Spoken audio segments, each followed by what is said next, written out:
Olá pessoal, tudo bem? Sóstenes Monteiro. Vamos dar continuidade aos nossos ensinamentos bíblicos voltado ao desenvolvimento pessoal. Bom, hoje eu vou falar um pouquinho sobre Colossenses, capítulo 1, dos versículos do 10 ao 14, tá bom? É uma epístola. Para quem ainda tem alguma dúvida qual que é o significado de epístola, epístola significa carta. Portanto, é uma carta de Paulo para os Colossenses. Paulo redigiu aos cristãos da igreja situada em Colossas, uma cidade da Frígia da Ásia Menor, aproximadamente aí no ano de 60 depois de Cristo, durante a sua prisão em Roma. Nessa carta continha a seguinte mensagem: desse modo, vocês poderão viver como o Senhor quer e fazer sempre o que agrada a Ele. Vocês vão fazer todo tipo de boas ações e também vão conhecer a Deus cada vez mais.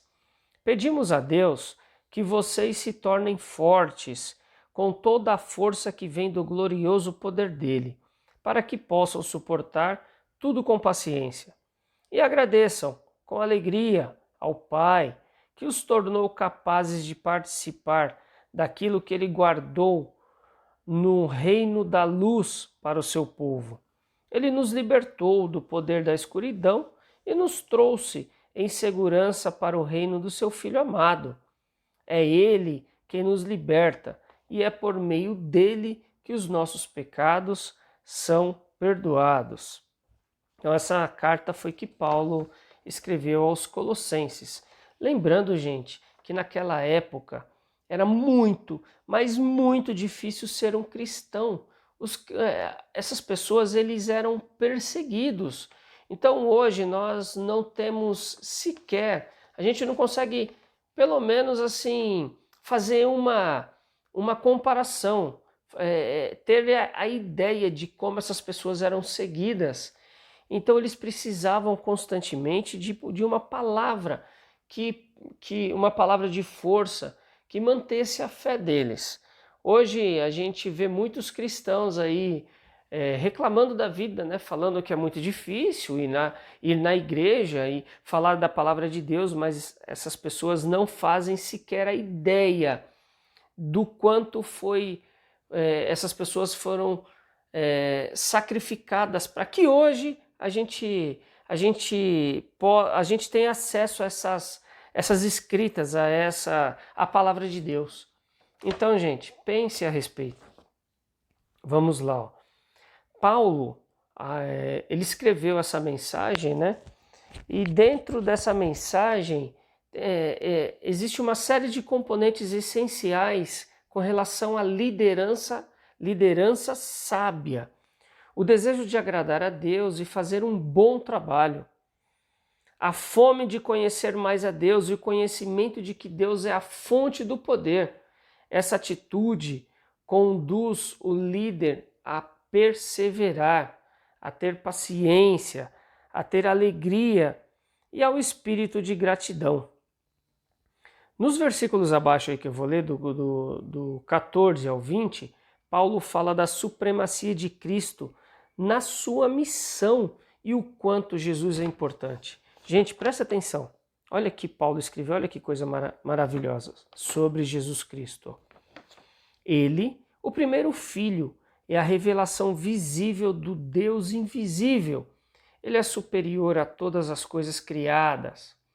Pois, por meio dele, Deus criou tudo no céu e na terra, tanto que se vê como que não se vê, inclusive todos os poderes espirituais, as forças, os governos, as autoridades.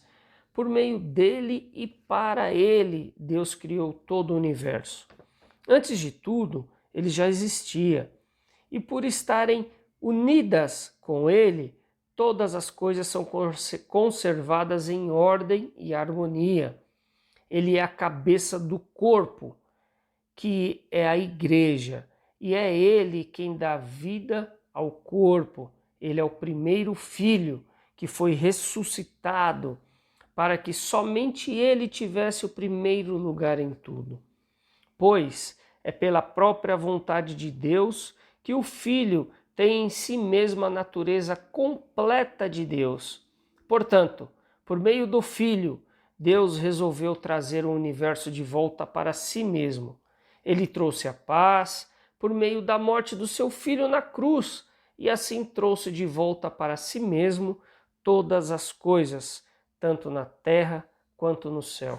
Que texto magnífico do que Paulo relata sobre Jesus Cristo, da supremacia de Jesus Cristo. É maravilhoso.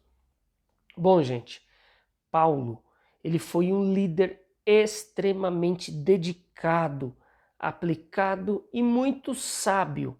Uma qualidade que todos nós devemos aprender dos exemplos de Paulo é perseverar sempre, identificar as falhas e as dificuldades dos seus liderados. É algo extraordinário e muito inteligente, pessoal.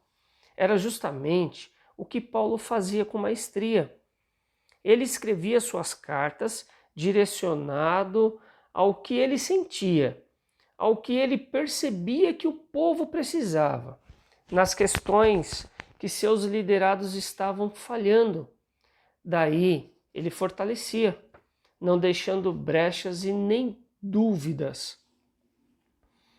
A todos nós que de alguma forma, pessoal, exerce algum poder de liderança sobre alguém, sobre muitas pessoas ou sobre poucas pessoas, nós devemos adquirir esse conhecimento e aplicar ele no nosso meio. Qual conhecimento?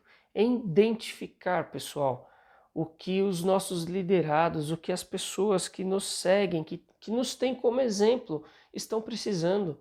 Às vezes uma única palavra de fortalecimento, você não faz a mínima ideia quanto essa palavra pode ser forte, pode ser útil para essas pessoas que o têm como um líder. Tá bom, pessoal? Espero ter contribuído com algo de valor. Fico feliz, muito honrado em poder estar cumprindo essa missão que Deus